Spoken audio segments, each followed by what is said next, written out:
డబ్బు, అనారోగ్యం, ఉద్యోగం, వ్యాపారం, అప్పులతో బాధపడుతున్నారా? మీకోసమే లాంచ్ యువర్ ఫ్యూచర్ ప్రోగ్రామ్. నమస్తే, welcome back to Suman TV. ప్రస్తుతం మనతో పాటు ఉన్నారు legendary award winner, analyst and TEDx speaker, realtor oxygen founder and CEO doctor Nandi Rameshwar Rao గారు. సార్తో మాట్లాడదాం. నమస్తే సార్. నమస్తే అమ్మా. సార్, RBI గోల్డ్ లోన్ తీసుకునే వాళ్ళకి కొన్ని కొత్త రూల్స్ తీసుకొచ్చిందంట. అంటే దీనివల్ల సామాన్యులకి కొంచెం సమస్యలు ఎదురవుతున్నాయని చెప్పేసి అంటున్నారు. ఎందుకు కొత్త రూల్స్ తీసుకురావాల్సి వచ్చింది? ఆ విధానాలు ఏంటి సార్ ఒకసారి? ఇప్పుడు చెత్తకోటి దరిద్రాలకి అనంత కోటి ఉపాయాలు ఉన్నాయి. రూల్స్ టైట్ అవుతున్న కొద్ది మన ఫ్లెక్సిబిలిటీ కూడా పెరిగిపోతుంది. గవర్నమెంట్ రూల్స్ ఎట్లా ఉంటే మంచి కోసం పెడతారు, చెడ్డోళ్ళ కోసం పెడతారు, మంచి వాళ్ళు మాత్రం ఫాలో అవుతారు. Rules are kept for bad people, but rules are followed by good people. ఎందుకంటానంటే ఇప్పుడు బంగారంలో మీకు మేబీ 1-2 years బ్యాక్ ఒక ఇష్యూ అయింది. ఏంటంటే ఒక ఆయన 15 లక్షలు విలువైన బంగారం పెట్టాడు లోను. పెట్టిన తర్వాత ఆయన కట్టలేపాడు, వడ్డీ కానీ ఒకటో కట్టాల్సి. కట్టకపోతే బ్యాంక్ ఏం చేసింది, ఆక్షన్ చేసింది. ఆ 15 లక్షలది 12-13 లక్షలకి ఆక్షన్ చేసింది. ఎవరో ఒక కస్టమర్ కొనుక్కొని ఇంటికి వెళ్ళి టెస్ట్ చేస్తే అది నకిలీ గోల్డ్. మరి ఈ పరిస్థితి ఏంటి? బ్యాంకు స్వయాన గవర్నమెంట్ బ్యాంకు మరి ఏమైంది? ఈయన పెట్టినప్పుడు కొత్తగా పెట్టాడా, లేదా అక్కడ ఏమైనా మతలబు జరిగిందా, స్కామ్ ఏమైనా జరిగిందా తెలియదు. లాస్ అయింది ఎవరు? కస్టమర్. బ్యాంక్ అంటే మేము ఇచ్చినప్పుడు బాగానే ఉంది, నువ్వు వెళ్ళిపోయిన తర్వాత వచ్చాక చేంజ్ అయింది. మా దగ్గర చెప్తే బాగుంటుంది, మీరు ఎక్కడో చెప్తే బాగుంటుంది కదా అన్నాడు. ఇప్పుడు ఎవరు తప్పు? మన హైడ్రా లాగా ఉంది. ఇది బ్యాంక్ లోన్ ఇచ్చాడు, మున్సిపాలిటీ అప్రూవల్ ఇచ్చాడు, రేరా ఇచ్చాడు, అయినా సరే కూలగొట్టారు. అట్లా నేను ఏమంటే ఇలాంటివి చాలా అయినాయి. ఒక ఇన్సిడెంట్ చెప్పాను, అలా చాలా జరిగినాయి. వెయిట్లో కొద్దిగా కలిపేస్తారు, బంగారం ప్యూరిటీ తగ్గచ్చు. ఇప్పుడు అందుకే మెషిన్లు వచ్చాయి లేటెస్ట్గా. బ్యాంక్లో ఉన్నది షాపుల్లో అయితే మెషిన్స్ ఉన్నాయి. మీరు ఎస్పెషల్లీ టాటాస్ బ్రాండెడ్ GRTL వెళ్తే దే విల్ మెజర్. మిగతా చిన్న కంపెనీలు కూడా పెట్టారు. సో ఇప్పుడు RBI ఏముంటుందంటే దీని మీద లోన్ 2 లక్షల కంటే ఎక్కువ ఇచ్చినా, 2 లక్షలు ఇచ్చినా ఎన్ష్యూర్ చేసుకోవాలి that gold belongs to you. అంటే మీ ఫ్యామిలీ అంటే మీ బిల్లు ఉండాలి. బిల్లు అయితే మీకు లోన్ ఇయ్యరు. అంటే గోల్డ్ లోన్ పెట్టడానికి వచ్చిన వ్యక్తి ఆ బంగారం అతందా కాదా అనేది ఫ్యామిలీ ఎవరిదే ప్రూవ్ చేయాలి, కన్ఫర్మ్ అవ్వాలి. వైఫ్ హస్బెండ్ ఎవరి పేరు ఉంటే మీరు లోన్ తీసుకుంటారు, మీరు ప్రూవ్ చేయాలి. ఈ బంగారం 10 సంవత్సరాల మంది ఇంత కొనుక్కున్నాను, ఇది బిల్ అని. ఆ బిల్లు చూపించాలా సార్? బిల్లు చూపించాలి. కొన్న బిల్లు అంటే ఏదో డమ్మీ బిల్ తీసుకొస్తే కూడా ఆ వెయిట్ అన్ని మ్యాచ్ అవ్వాలి కదా. అది చాలా మంది బిల్లు అక్కడ తీసుకున్న పడేస్తారు. అది గోల్డే సరిగ్గా పెట్టుకోవట్లేదు ఈ మధ్య జనాలు. ఎక్కడ పడితే అక్కడ పెడుతున్నారు, పనులు తీసేస్తారు అని. ఇక్కడ ఏమైందంటే అది స్టిక్ చేశాడు. అట్లనే గోల్డ్ బిస్కెట్స్ అట్ల మీద ఇవ్వనని చెప్పాడు. గోల్డ్ బాండ్స్ గవర్నమెంట్ బ్యాంకులు ఇప్పుడు ఒకసారి యూనియన్ వేరే బ్యాంకుల్లో రిలీజ్ అవుతాయి. అవి కొనుక్కుంటేనే. సో నాణ్యత మీద కూడా ఒక కండిషన్ పెట్టారు. మీరు ఇచ్చే బంగారం ఎంత క్వాలిటీ ఉంది, ఎవరి పేరున ఉంది, ఎంత సార్లు మీరు హోల్డ్ చేస్తున్నారు. ఇంకోటి ముఖ్యంగా RBI దీని మీద ఎందుకు ఫోకస్ చేస్తుంటే గోల్డ్ వాల్యూ మనం చూసాం గత 6 నెలలుగా 30-40% పెరిగిపోయింది. దానివల్ల ఏమవుతుంది, లోన్ తీసుకునే వాళ్ళు ఎక్కువైపోయారు. అంటే అంతకుముందు 50,000 ఉన్న బంగారంతో 1,00,000 అయిపోయింది తులం. అంటే ఈ బంగారు రేటు పెరగడంతో గోల్డ్ లోన్ పెట్టే వాళ్ళది కూడా ఎక్కువైంది అంటారా? ఇప్పుడు ఎక్కువైంది డెఫినెట్. ఎందుకంటే అవకాశం ఉంది, తర్వాత కడతాడా లేదా సెకండరీ మ్యాటర్. దానివల్ల ఏమవుతుంది, బ్యాంకుకి ప్లస్ NBFC ఉంది, national non banking financial corporation, వాళ్ళు ఇంకా స్ట్రిక్ట్ చేస్తారు. బ్యాంక్ కొద్ది లెవరేజ్ NBFCస్కి లేదు.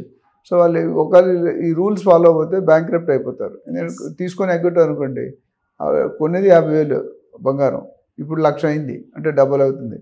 50,000కి 20,000 లోన్ వస్తాయి, ఇక్కడ 40,000 వస్తుంది, depending on the situation. So వాళ్ళు ఏమంటారంటే మీరు తీసుకునేటప్పుడు ఖచ్చితంగా if you are not able to prove that this gold belongs to you, then you will not get the loan.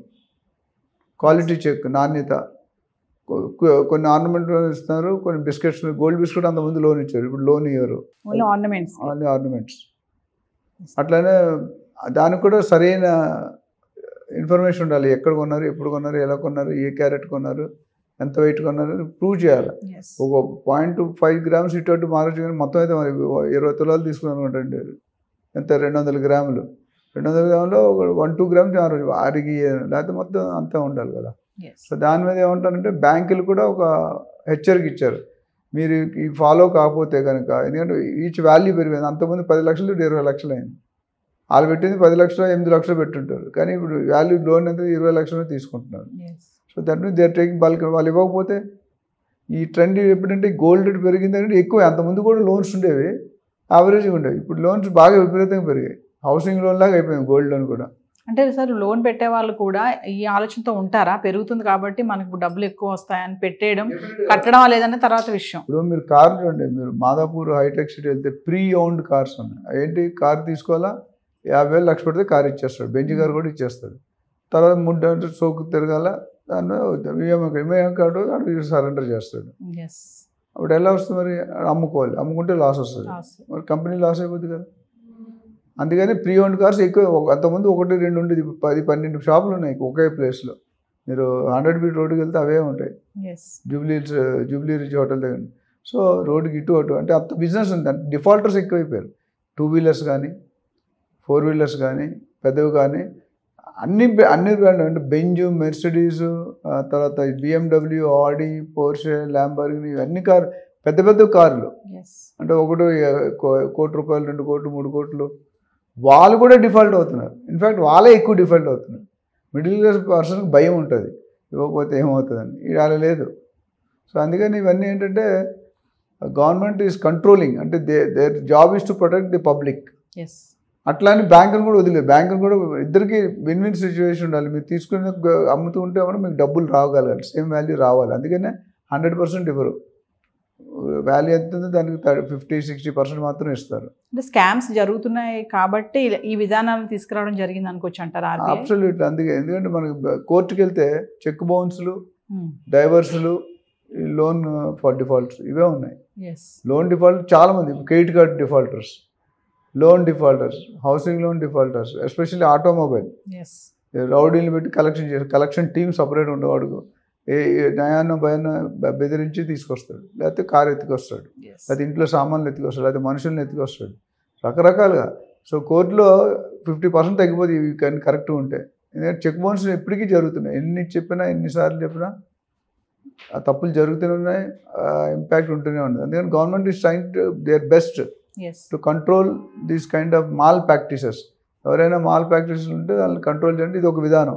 అంటే ఇంతకుముందు అడిగేవారు కాదు, ఎక్కడ కొన్నా ఉందా పత్తులలో ఎంత, ఎవరిది. ఇప్పుడు ఏంటంటే ప్రికాషన్, ఇచ్చే ముందు ఒరిజినల్ నకిలీయా, ప్రూఫ్ ఉందా, ప్రూఫ్ ఉంటే ఎక్కడ కొన్నావు, ఎప్పుడు కొన్నావు, ఎంతకాలం నీ దగ్గర ఉంది, అవన్నీ కూడా పరిశీలిస్తారు. వాల్యూ గురించి అడుగురు. ఇంటి 10 సంవత్సరాల ముందు వాల్యూ తక్కువ ఉంటుంది కదా value, but proof of purchase that your purchase from X shop at this time this year, అది ఉంటే అదొక ప్రూఫ్గా చూస్తున్నారు. అండ్ ఎవరు అయితే వెళ్తున్నారో ఎవరైతే లోన్ తీసుకోవాలో వాళ్ళ పేరునే ఉండాలి. ఫ్యామిలీ అంటే మళ్ళీ అఫిడవిట్ అడుగుతారు, ప్రూఫ్ మీకుంది, మీ ఆయన తీసుకుంటే మీరు అఫిడవిట్ వాళ్ళు మా హస్బెండ్ అని చెప్పండి. పెళ్ళైనప్పుడు అదే కార్డు తీసుకుని అట్లా గుర్తొచ్చింది, మీరు ఒకరు అఫిడవిట్ ఇవ్వాలి, షీఈ్ మై వైఫ్ అన్నా లేదా హీఈ్ మై హస్బెండ్ అని. అట్లా వేరే పేరు లోన్ తీసుకుంటే మాత్రం they should prove that it belongs to them.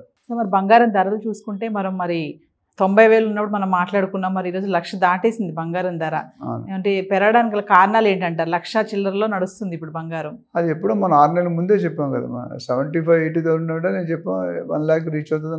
నేను యాక్చువల్లీ 9-12 నెలలు అనుకున్నాం, చాలా క్విక్గా 6 నెలల్లోనే వచ్చేసింది. సో ఇంపాక్ట్ అనేది మనం చాలాసార్లు చెప్పుకున్నాం. 1-2 ఫ్యాక్టర్ 4-5 ఫ్యాక్టర్లు ఉంటాయి.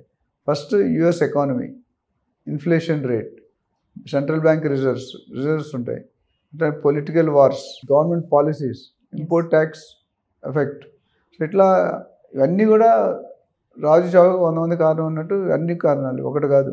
And bilateral relation between country to country, immigration.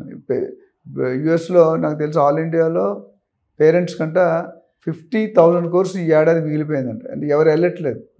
ఇప్పుడు అమెరికాకి వెళ్ళమంటే people are not so happy to go to America. ఎందుకంటే నిన్న కూడా కొంతమంది పంపించారు, రకరకాల వేల మంది వెనక్కి వస్తున్నారు. అక్కడికి వెళ్ళి ఏం చేస్తారు? ఇప్పుడున్న యంగ్ జనరేషన్ నేను మాట్లాడుతుంటే దే నాట్ షోయింగ్ ఇంట్రెస్ట్. ఇద్దరు అమెరికా కంటే ఇక్కడే పోయి అలాంటి సాలరీస్ ఇక్కడ కూడా వస్తున్నాయి, అవే కంపెనీస్ కదా. అక్కడికి వెళ్ళినా టాటాసే, ఇక్కడికి వెళ్ళినా టాటాస్, అక్కడైనా ఇన్ఫోసిస్, ఇక్కడైనా. బట్ ఏంటంటే ఇక్కడ స్టెబిలిటీ ఉంటుంది.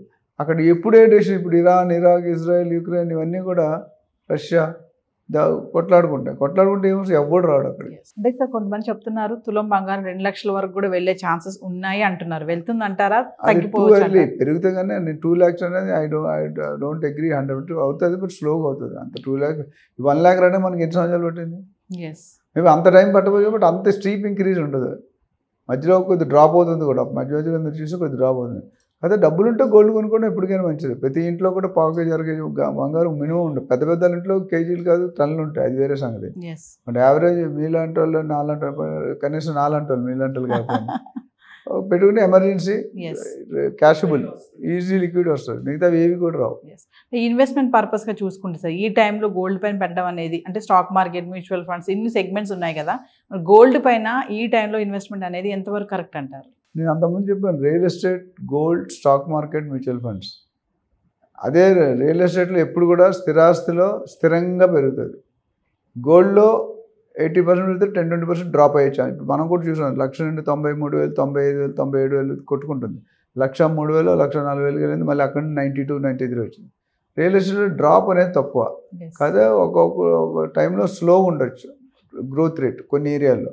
స్టాక్ మార్కెట్ ఆల్వేస్ రిస్కీ, ఎందుకంటే మీకు నాకు అవగాహన లేదు. గోల్డ్కి అవగాహన, డబ్బులు ఉంటే చాలు, బట్ స్టాక్ మార్కెట్ అవగాహన ఉంటేనే అవుతుంది. మీరు మానిటర్ చేయాలి, ఎప్పుడు పడిపోతుంది. 1 minute ఎనీథింగ్ కెన్ హ్యాపెన్. 10 కోట్లు 5 కోట్లు అవచ్చు, 5 కోట్లు 50 కోట్లు అవచ్చు, డిపెండ్స్. కొన్ని లక్షల కోట్లు. సార్ మామూలుగా చూసుకుంటే బంగారం ఇప్పుడు లక్షలో ఉంది కదా, ఒకేసారి తగ్గాలి అంటే ఎలాంటి కారణాలు వస్తే తగ్గుతుంది సార్? Reserves, excess reserves. ఇప్పుడు డిమాండ్ వర్సెస్ సప్లై.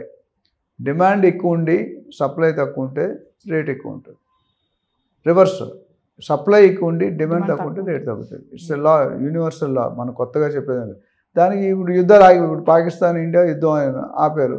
ఎంతకాలం అయితే ఆపడం స్టెబుల్ అవుతుంది. అయితే పాకిస్తాన్ అదే కంటిన్యూ చేస్తుంటే ఆల్మోస్ట్ ఇంకో 15-30 రోజులు ఫండ్స్ అన్నీ అయిపోయినట్టే.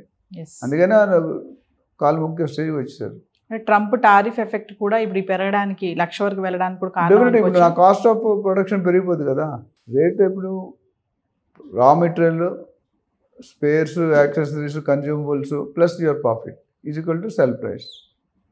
ఆ ప్రాఫిట్ తగ్గిపోతుంది, ప్రైస్ సడన్గా పెంచలేరు, బట్ రా మెటీరియల్ పెరిగింది. రా మెటీరియల్ కొనుక్కుంటే ట్యాక్స్ వేస్తున్నాడు, ఇంపోర్ట్ ట్యాక్స్, ఎక్స్పోర్ట్, అది ఎఫెక్ట్ అవుతుంది. దానివల్ల కూడా కొద్ది చేంజ్ ఉంటుంది. ఈవెన్ డీజిల్లో రేట్లు పెరిగినా తగ్గినా అది రేట్ ఎఫెక్ట్ ఉంటుంది. Thank you sir.